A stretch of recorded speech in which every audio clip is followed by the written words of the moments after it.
And now back to our main story this evening.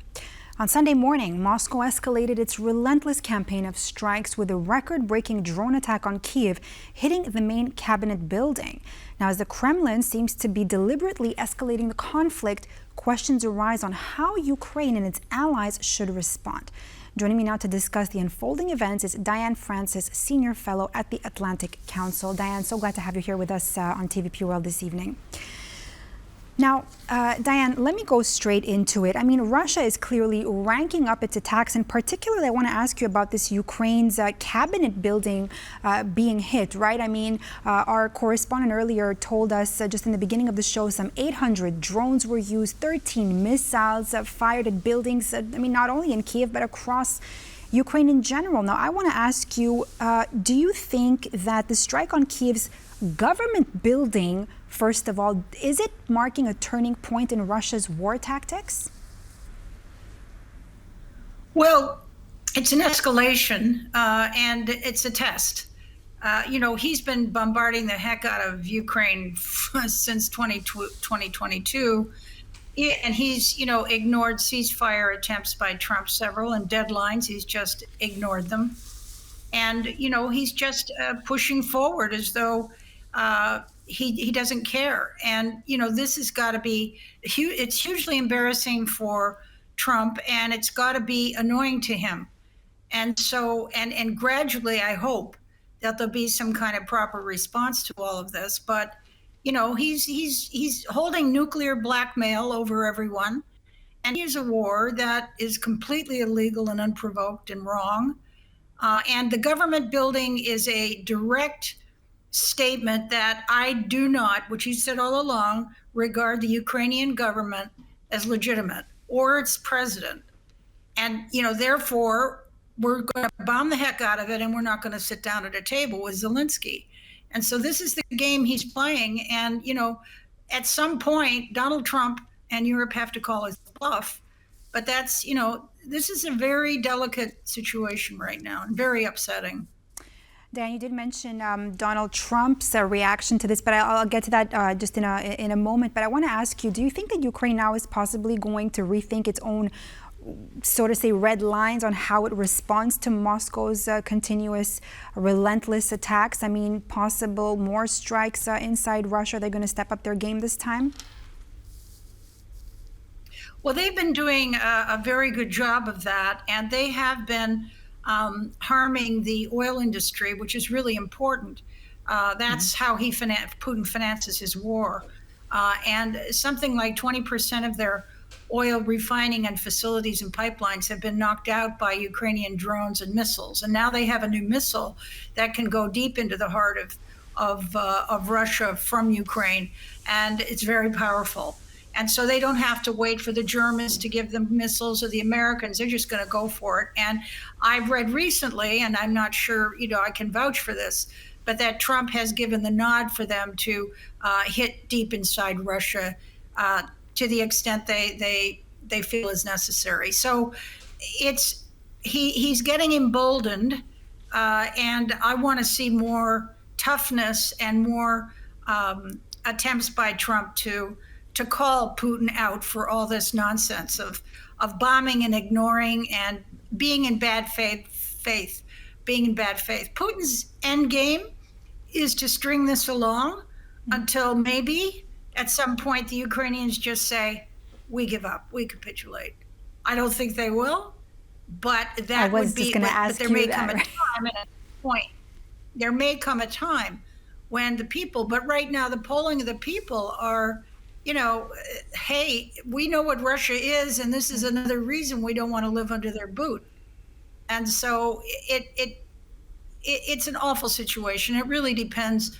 I think it very much will turn on Mr. Trump and whether he emboldens himself and does something really, really tough. Right, Dan, but I mean, Trump has said that he is growing, increasingly pessimistic about this war in Ukraine. Let's not forget, originally and throughout his campaign, he did say that he could end this war in a mere 24 hours. And, now it's been almost a year of him, as, the president of the United States. But what do you think that means for Ukraine in the near term of how, of how Trump is reacting right now and starting to finally understand that it's not going to be so easy as I believe it's safe to say that he thought, as much as he thought it would be, right? Well, that's right. I mean, he started off with a charm offensive to try and, talk to Putin, but he's not dealing with a business arrangement in Manhattan with a landlord in Queens. He's dealing with a homicidal maniac who's on a mission, and he's not going to stop, and he doesn't want to stop. He has to be stopped. He will not pull back. He will not agree to a ceasefire. And so, Trump is getting the message. He realizes it. He's being strung along, and he's got to think about what he's going to do next. And I think, the obvious thing is he's got to absolutely cripple and crush the oil industry in Russia, its oil trade around the world, and its economy. And that means unbelievably punitive sanctions, which he's never imposed. That means all kinds of economic weaponry that he has at his disposal, which won't necessarily kill anybody, but he has got to, I think he's got to crush Russia's economy. Let me ask you this, Diane. You are saying that how much he needs to step it up and crush the Russian economy. Now, reportedly on Friday, EU Council President Antonio Costa said that an EU delegation is going to travel to Washington to, to talk about a new joint sanctions package against Russia. But I want to ask you this, and also actually earlier, Polish Premier Donald Tusk said that he thinks that finally the United States and the European Union really need to come together and to force Russia into a ceasefire. But now my question to you is this: do you think that Europe is suddenly beginning to play a bigger role here over what consequences Russia will be facing? I think Europe is plenty frightened. Now we have plenty of instances and evidence of cyber attacks. It was the EU. The head of the EU's plane that was fiddled around with. You're going to see sabotage, espionage. You're going to see cyber attacks be stepped up inside Europe, and I think also in the United States. And so he's just going to keep going at it, picking at it, and getting away with it until he has to be stopped. So I would hope, and then of course there's the $300 billion dollars of Russian money that is frozen and should have been seized a long time ago and given in terms of armaments and aid to Ukraine immediately, all of it. And that stuff has to happen. I also think that the United States has to go on the diplomatic offensive, and that is to attack Russia's behavior in the United Nations and in the WTO and in any other venue it possibly can. I think they should also call upon their buddies. Trump has the Middle East to control oil production. I think that they should be able to enlist them to do things, either completely replace Russian oil wherever it's sold, or to somehow overproduce to lower the price for the Russian oil. So there's a lot of pressure points that could be placed, and they have to be. Now we have to do this, because otherwise it's a shooting war, and that's pretty scary.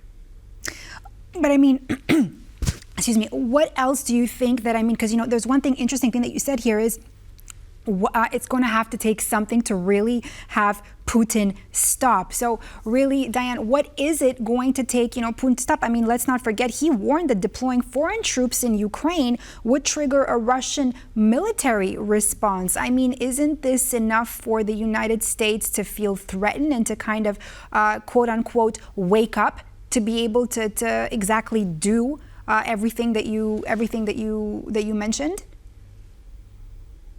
Well, he's provoked and picked away at Trump, and Trump doesn't seem to be daunted by it at this point. But, if you put troops from NATO countries on the ground as peacekeeping helpers, he will target them and he will kill one after another. And the first American that falls to a Russian bullet, you're going to see a complete whipsaw in attitude by Trump. But we shouldn't have to have that happen. He should be doing this now. And they should have a policy of bankrupting Russia as soon as possible, because it's not just what they're doing in Ukraine, which is leading toward their next move, which would be to go after Europe. But look at what they've done in the Middle East, in Africa. I mean, they're just trouble. And he's got to be, this is the Third World War. But it's more of a non-conventional war at this point. But that's where we're heading. This guy doesn't stop. And so Trump has to get wise to this, and he has to really get tough with this. And I think that is possible. Obviously, we're not there yet, but I don't know how much more Putin can do and get away with. I think there's got to be a point. Thank you so much, Diane Francis, for breaking it all down here with us on TVP World. Thanks for being with us. You're welcome. And that's all for this edition of World News Tonight here on TVP World. I'm Diana Skaya. Thanks for watching, and do stay with us here for more news and analysis.